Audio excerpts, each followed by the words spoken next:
এই সমাজ গড়ার চিন্তা করতে হবে। গাঁজা মুক্ত, মদ মুক্ত, ইয়াবা মুক্ত, জুলুম মুক্ত, ধর্ষণ মুক্ত, ইফতিজিং মুক্ত একটা দেশ আমাদের উপহার দিতে হবে ইনশাআল্লাহ। কি রাজি আছেন ইনশাআল্লাহ? প্রিয় ভাইরা আমার, আসুন আমরা দেশকে গড়ার চেষ্টা করি, সুন্দর একটা দেশ গড়ব। ওয়ালা তালবিসুল হাক্কা বিল বাতিল, কিন্তু খবরদার হকের সাথে বাতিলকে মিশ্রণ করা যাবে আজ কিন্তু হক বাতিলকে মিশ্রণ করার চক্রান্ত চলতেছে। ভালো ভালো কথা বলে হক এবং বাতিলকে মিশ্রণ করার যে চক্রান্ত চলতেছে, সতর্ক থাকতে হবে।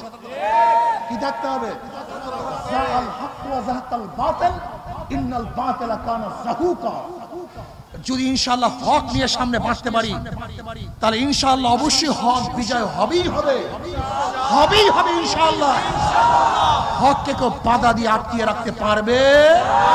কি রাজি আছেন ইনশাআল্লাহ?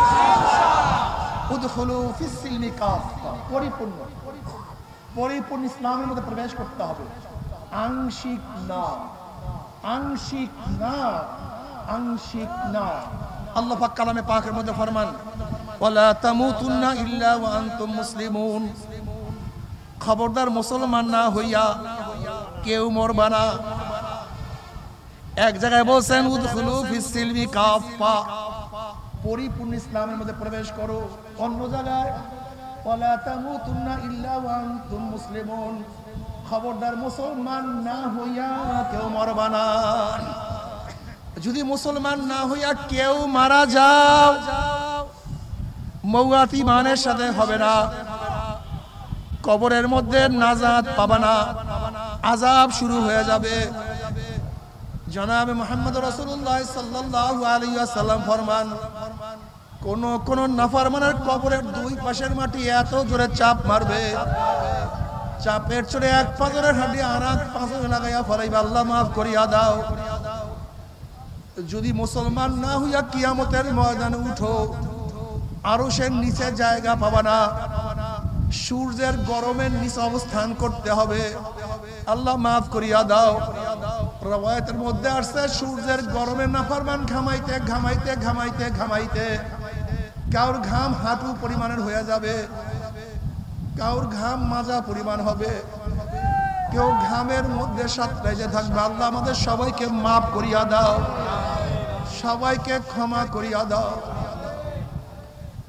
কিয়ামতের ময়দানে যদি মুসলমান না হয়ে ওঠো, ইউরাফুল মুজরিমুনা বিসীমাহুম ফায়ুখাযু বিন-নাওয়াসি ওয়াল আকদাম।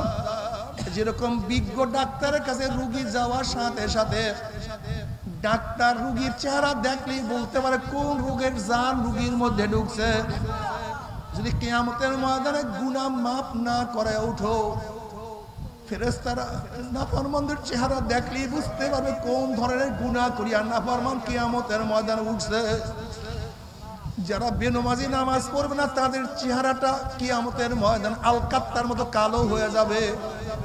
এ বেনমাজি বাবারা, তুমি খেয়াল করিয়া দেখো, আজকে দুনিয়ার মধ্যে তোমার চেহারা যতই সুন্দর হোক না কেন, এ আমার মা বোনেরা, তোমার চেহারা যতই আকর্ষণীয় হোক না কেন, যদি নামাজ না পড়িয়া কিয়ামতের ময়দানে উঠো, তোমার চেহারা একেবারে কালো কুৎসিত হয়ে যাবে। আল্লাহ আমাদের সবাইকে নামাজ পড়ার তৌফিক দিয়া দাও। যারা হারাম করে হারাম ভক্ষণ করে কিয়ামতের ময়দানে উঠবে, তাদের চেহারা বিকৃত হয়ে শুয়ারের সূরত ধারণ করবে। আল্লাহ হারাম থেকে আমাদের সবাইকে বাঁচিয়ে থাকার তৌফিক